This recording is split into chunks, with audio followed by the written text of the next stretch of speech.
Hi, my name's Phil. I like talking about politics, and in this video I'm going to gratuitously mock an article in the Times written by a posh person, of course, offering advice to those struggling with the cost of living. So what handy tips can be proffered by someone who has never struggled to pay the bills? But first, if you'd like to be notified of daily news and politics, please subscribe to the channel. So amongst all the Brexit shortages, there's never been a shortage of well-off Tories telling people that they're not actually poor.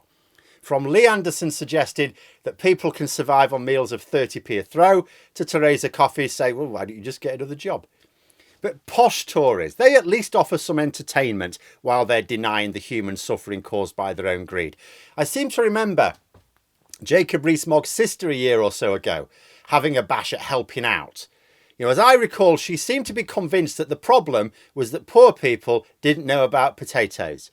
Marvellous things, potatoes. They're not just for throwing at poor people, you can eat them and everything. I think the problem is that they're not aware of this. So I'll just go onto Twitter and tell them. That will solve all the hunger problems. And the cost of living crisis has been a serious problem for years. The likes of Jack Monroe have been campaigning due to the food poverty which has existed for a very long time. But politically, the Tories could ride that out. It was not affecting their voters. Now it is. Now it's becoming more noticeable to people on average earnings and even higher. So with great interest that I decided to read the latest helpful hints in the Times. On the front, I usually check the front pages of most newspapers. And yesterday, on the front page, there was this article. And it was written by someone called Money. I kid you not. Actually, her full double-barreled name, because it's always a double-barreled name, isn't it, is Money Coots. Like the bank that told Farage to piss off because he's not rich enough. Couldn't make it up. Now, I don't want to make fun out of this person.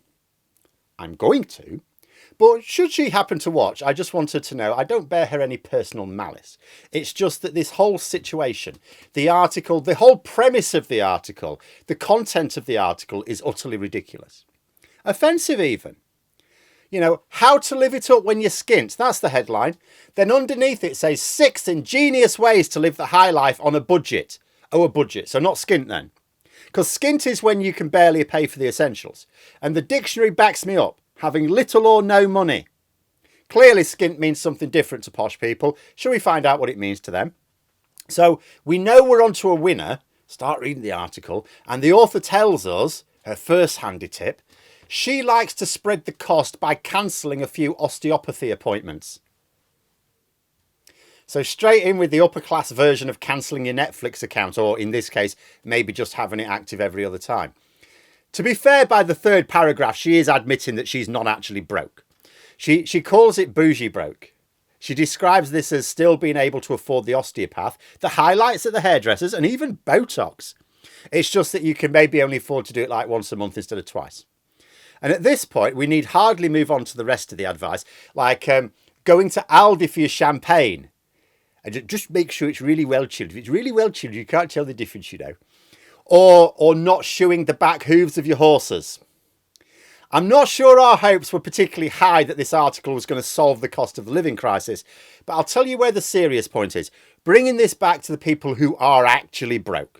Not bougie broke, whatever the hell that is, but actually broke, skint, brassic, really struggling to even be able to afford to eat. And sometimes even the struggle doesn't make that happen.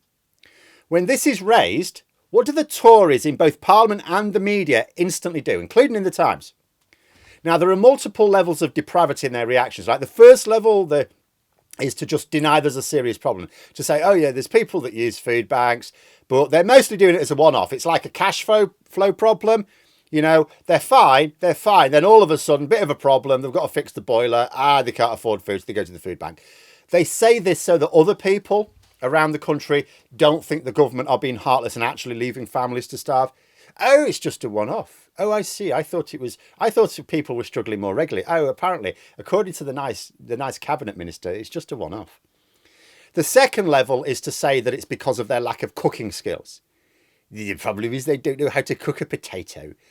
Never mind that at many food banks, people are having to turn down food which requires cooking because ever since the cost of electricity skyrocketed, people can't afford the cost of actual cooking. Now, it is true, of course, cooking skills are a bit crap in Britain. I'm considered something of a wizard.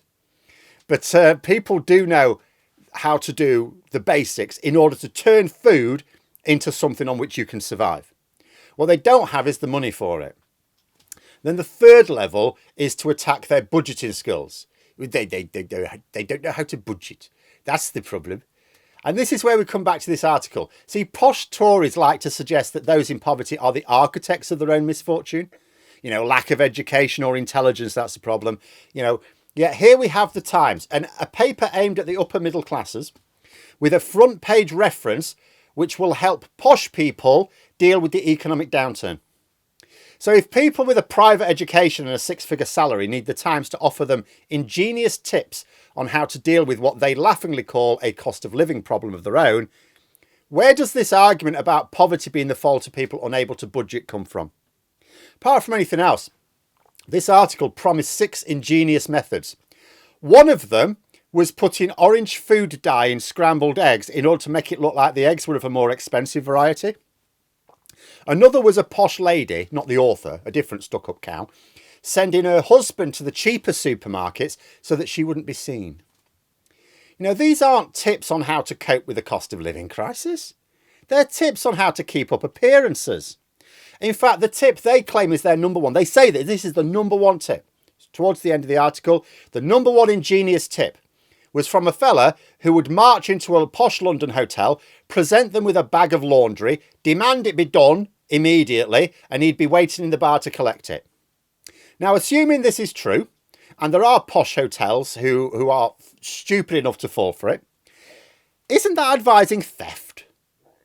As if to say, if you're really struggling with the cost of living, you know, had you thought of saving on your laundry bills by simply operating as a confidence trickster? Can you imagine if someone was trying to help people like with genuine cost of living problems? If an anti-poverty campaigner was just saying to people, well, just steal. Why don't you just steal? There'd be a national outrage. How dare this person? Cancel them immediately. The Prime Minister would immediately make a statement saying how deplorable this is. Yet here is the front page of the Times yesterday, advising its readers to do just that. It's another world, isn't it? Where people living the upper middle class lifestyle have the nerve to call themselves broke, even if they do qualify it with a special prefix, and feel justified in offering advice which is intended to deceive while they look down their noses at ordinary folk struggling to even feed themselves. They've simply no discipline. They should give up Netflix and all their problems will be over. You know, I mean, it's like they're then saying to their mates as they turn around, is it? I'm the one with the real problems. My horse has only got 2 shoes, you know. Bloody cost of living crisis. But there we are. Those are my thoughts. Let me know yours in the comments below. I hope you found the video interesting. If you did, please click the like button. And if you'd like to support the channel further, the join button for memberships. And until next time, I'll see you later.